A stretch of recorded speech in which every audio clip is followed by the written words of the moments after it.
Hello and welcome back to my channel. I recently finished Emily of New Moon and I was very obsessed with it since it was like a clear reflection of my own childhood and all my childhood thoughts and dreams. It had actually been so long since I enjoyed a book that much. And then I decided that I was in a mood for another classics from my childhood, which was Jane Eyre by Charlotte Brontë.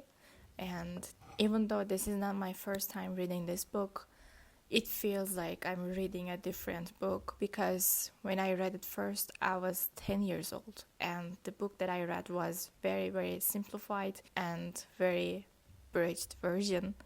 Many scenes and many phrases were eliminated from it since it was created for children, and I think I wouldn't be able to understand everything in it if I had read this long version. There are some scenes in the book that stayed with me even for these past 15 years.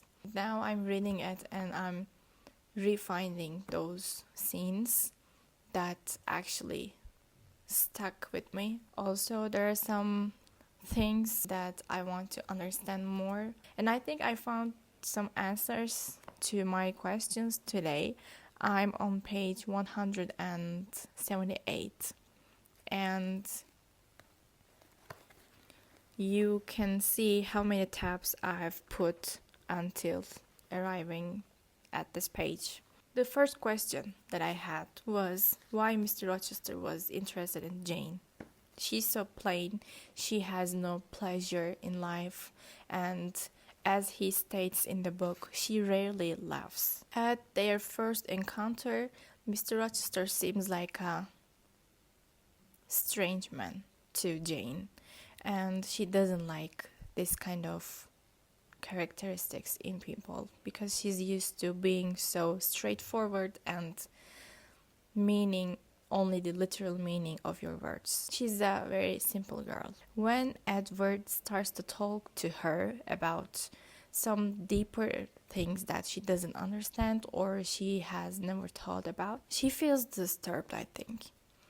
And she doesn't enjoy that kind of talks because she sees no point in spending all these words. They start to have this kind of unnecessary talks because he likes to make her feel disturbed, I think. I think this is what brought Edward closer to Jane. In the previous pages, Edward states that there is a 20-year age gap between them, and Edward had so many relationships with different people, and not only romantic relationships, but relationships with men too. He has seen the world. Jane stayed in only one place through her life and spent time with the same people over the time. So Edward is more experienced in those things. This plainness, this simplicity in Jane is what attracted Edward. When we look at her point of view, what brought her closer to Edward? Edward is a more experienced man. There are many aspects of him that needs to be discovered for her, since she is a very curious girl and she likes reading and learning constantly. She can benefit from the experience that Edward has. As I said before, Jane didn't enjoy these talks and his way of speaking at first, but he was the master and she was obliged to do as he says. So as he tells her to sit down and have these talks with him, she has to. And as she listens to him, she gets accustomed to his way of speaking and his way of thinking. This was a cruel way of acting to me, but Jane is getting used to and she's starting to accept him as he is. So we're gonna see what's gonna happen next. I'm very curious about the transformation of Jane's feelings.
now it's time for an update about Jane Eyre. I'm more than halfway through it, and I'm at the part where Jane discovered the ugly truth about Edward, and she is trying to decide her next action. So I have some new overall opinions about this book. It is a very slow book, and there are many descriptions. Also, there is some background information that you need to be familiar with. Some cultural aspects, both in the West and in the East. There were some words that I wanted to discuss with ChatGPT while reading the book. For instance, when Edward was giving her some compliments about her looks and how he liked her being so plain, he compares her to the beauty of Ottoman Turkish girls. And let me find the part where exactly they talked about this thing.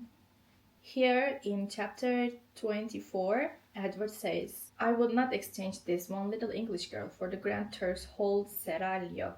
Gazelle eyes, houri forms and all." There are three motifs from Turkish culture mentioned here. The first one being seraglio. The word seraglio is actually borrowed from Italian language here in this form.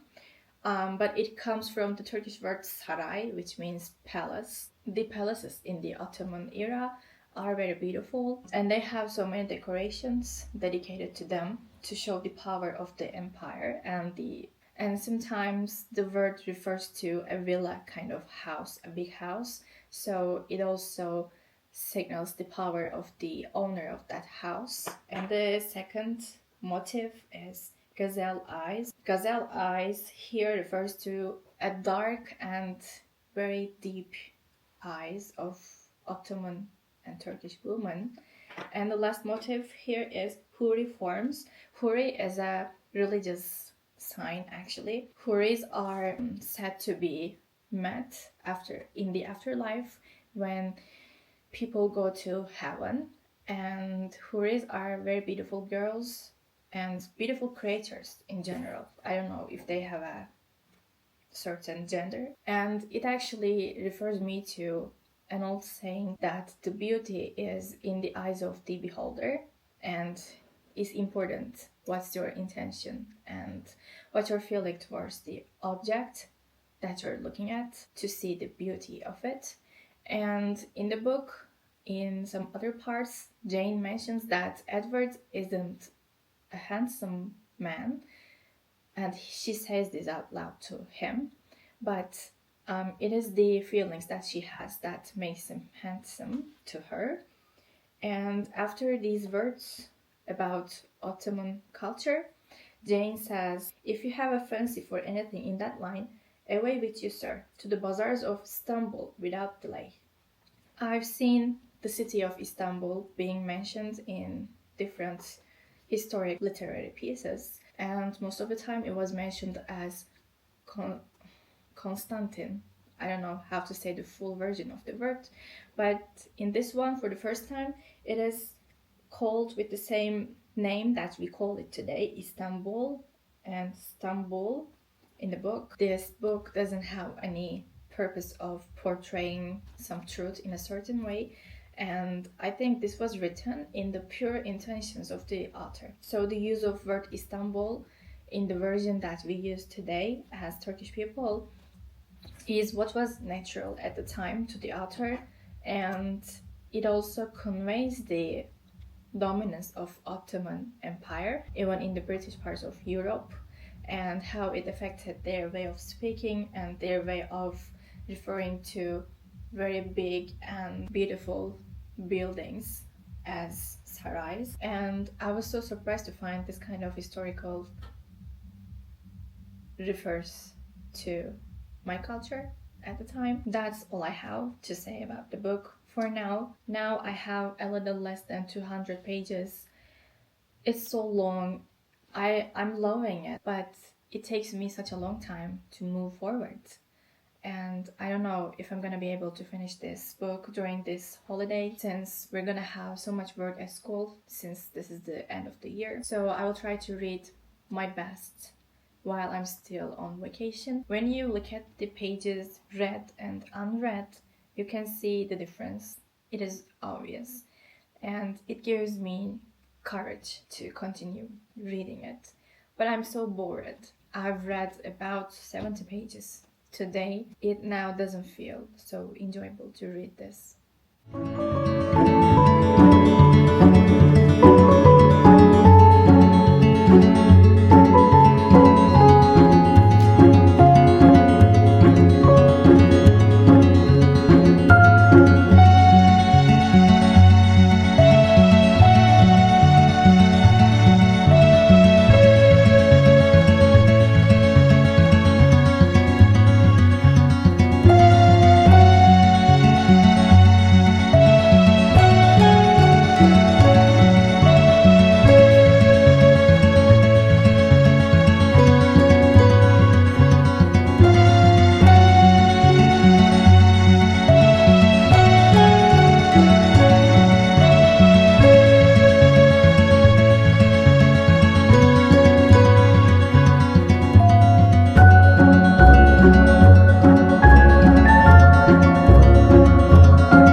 Today is the day that I'm finishing Jane Eyre, and to honor this important day, I'm wearing red, just as the cover of my book. Now I'm at the beginning of the final chapter, which is the prologue, and in which she describes her current life with Mr. Rochester.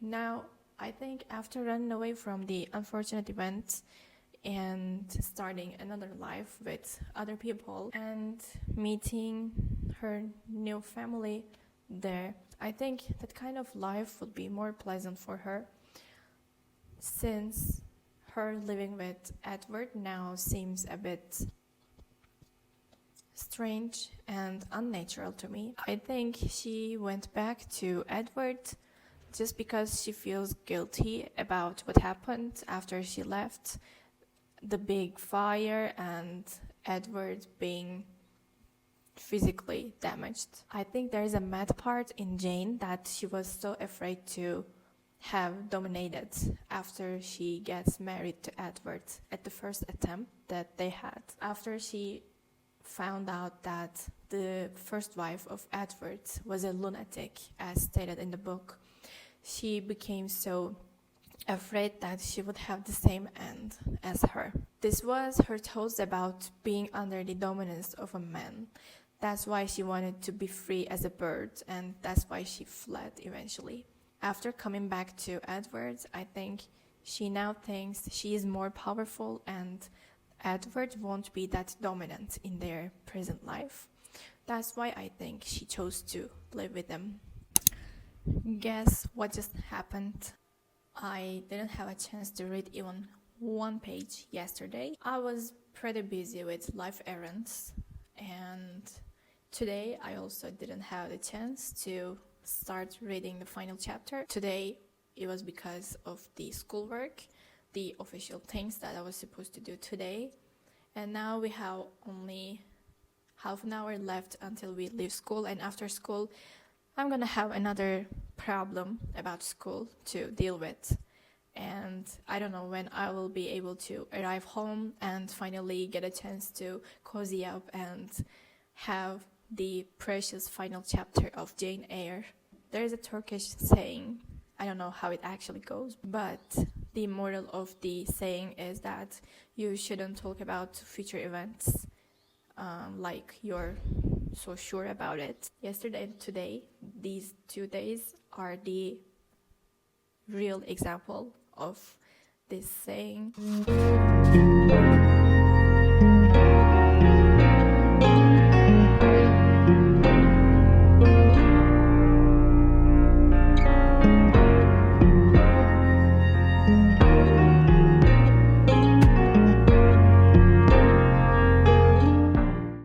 Now it's time to wrap up all of the thoughts and information about Jane Eyre. I finished it a couple of days ago, but I didn't get the chance to sit down and talk about it since there were some problems at work that I had to deal with, and fortunately I was able to solve all of these problems. And there are some things that I want to add to my comments about Jane Eyre. First of all, I want to review the themes occurring in the book. First, the theme of independence versus belonging.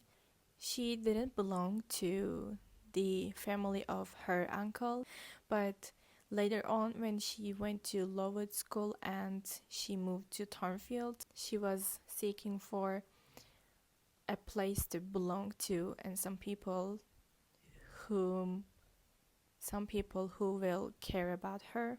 I think even though these themes are opposite to each other, they existed in Jane at the same time throughout the novel.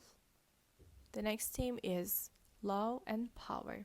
The relationship that Jane had with Edward was an example of imbalance of power, and Edward was the master, Jane was his employee, and Jane always had to keep this distance and keep this same level of respect towards Edward, even though he could say anything he wanted to, and he could make Jane very irritated when he wanted to. The next theme is guilt and survival. I'm gonna talk about guilt in a couple of minutes, but survival was always an issue for Jane, especially when she left Thornfield and when she had to stay outdoors for 2 nights in a row before finding a place for herself, and her seeking for a place or people to belong was also her desire for kinship, and also having some people around you means being emotionally safe. Jane has never had a person that we can call a family or a safe person in her earlier life, and that's what she got in the end after enduring so many pains and unfortunate events. I wrote in my reading journal that Jane never had a safety net. Even when she was loved, it wasn't unconditional. That's why her dignity mattered more to her than her desire. She had to be safe before falling in love. Another aspect that I want to discuss here is the gothic atmosphere. I'm not very well informed about the gothic literature and the elements that make a novel, a piece of work, gothic, but I tried to make a list of the items that made me feel like this was a gothic novel. The first element was the Thornfield Hall as a symbol of mystery and emotional imprisonment. Here in Thornfield Hall, Jane was finally able to belong to somewhere, and she had a social role in the society, but she still couldn't express herself as free as she would like to. She had to suppress her emotions even when Miss Ingram visited them, and she had a hard time trying to quiet her emotions and mind. Another gothic element is the madness of Bertha, Mrs. Rochester, and I think Jane was so afraid of Bertha because she was scared of becoming like her, mad, unwanted, and silenced. Also, the voices that Jane heard that belonged to Berta, but she didn't know that at the time. This was another aspect that reflects the gothic setting in the book in connection with the madness theme. The final gothic element that I want to mention is when Jane was staying with her new family, she heard a voice, and it was coming from very far away, but she was able to hear what the voice was saying, and she replied to it. And this was actually something very eerie, because this kind of connection between two souls is sometimes scary to me. And it wasn't physically possible to hear that kind of voice coming from that far away, but Jane was able to. I think every detail in the book has some gothic parts in it. I think the whole dynamic of their relationship is based on this inequality of power between Jane and Rochester. And Edward had to lose some of his powers to become equal to Jane. Although we cannot say they are totally equal, because still Rochester is older, more experienced about life, and he's a man, so that makes him naturally stronger. I really appreciated that Jane actually fled after learning that Edward was married. And she fled not because a person that she had in her life would be angry with her or say something negative about her. She had no one to talk about these events to. She fled because she had her dignity, and she didn't want to decrease her self-respect in the end. Also, the sense of guilt has always been with Jane, even since her early childhood, when she lived with those people who didn't want to live with her, and she was guilty because she had to be there, stay with them. I think Edward was also feeling guilty because he locked up his wife, and the big fire in Thornfield Hall was a symbol of erasing all these past guilts and restarting life in a more clear vision. And this was also the results of the fire, physical results on Edward, were a kind of punishment to him. And that's when his guilt ended, when the wife died. And the final thing that I want to mention here is Berta Rochester being the opposite reflection of Jane. Actually, Berta was everything that Jane was afraid to become in the end. And here I'm going to refer to the table that I created on my computer. Jane Eyre is a controlled person, and she has restrained passion because she has the sense of guilt and duty towards people. On the other hand, Berta is uncontrolled, and she has explosive emotions, and she can do anything at any time. That's why Jane is socially acceptable and Berta is outcast and hidden. Jane struggles morally and she seeks justice, but Berta acts instinctively and violently, and she even hurt her own brother, and she also tried to hurt Jane too in the end. Jane speaks calmly. That's why people listen to her. On the other hand, Berta screams and makes some strange noises that Jane at first thought coming from an animal. And the most significant difference is that Jane escapes Thornfield on her free will, while Berta is locked up in it. She doesn't like staying there under these circumstances, and Jane also doesn't like the circumstances that she had, but Jane had the ability to escape. These were all of my notes about Jane Eyre, and the theme of resilience was what has stayed with me after reading it for the first time at the age of 10. And I have had the notion that if you are patient enough, you can get whatever you want in the end. The time isn't definite, but you're gonna get it. And this is what I'm experiencing recently. And I want to end my video with this iconic line from the last chapter of Jane Eyre. Here she says, "Reader, I married him." Here we can see that the subject of the sentence is I, after enduring so many pains, not giving herself up to the inequality of the society of that era, she finally got what she wanted. And thanks for watching my video, and I'm very glad if you made it up to this point, and I will see you in the next video. Bye.